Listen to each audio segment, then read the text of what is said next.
Ողջույն սիրելիներ, այսօր մեր Տեր Հիսուս Քրիստոս ուսուցանում է մեզ իր ողորմածության և սիրո մասին, ուսուցանում է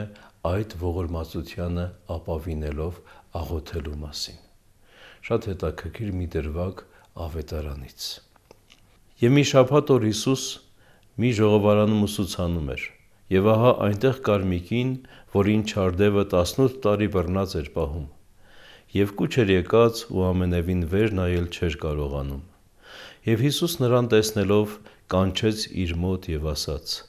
«Ով կին, բժշկված ես քո հիվանդությունից»։ Եվ ձեռքը դրեց նրա վրա,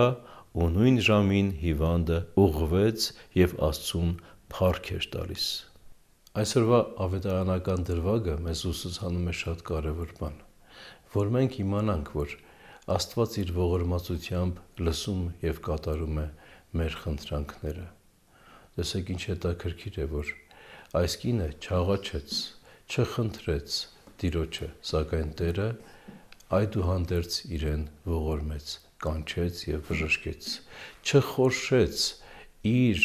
կարկամվածությունից, իր հիվանդությունից, ինչպես որ բժիշկը չի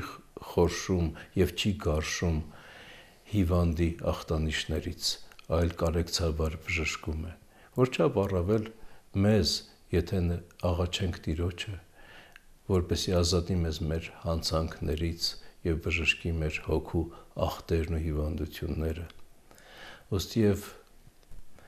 աղաչենք Տիրոջը և հավատանք նրա ողորմածությանը և խնդրենք, ինչպես Սուրբ Գրիգոր Տաթևացին է ասում, Աստված ունի և կարող է տալ, Աստված սիրում է և կամենում է տալ, ուստի խնդրեցեք և պիտի տրվի ձեզ։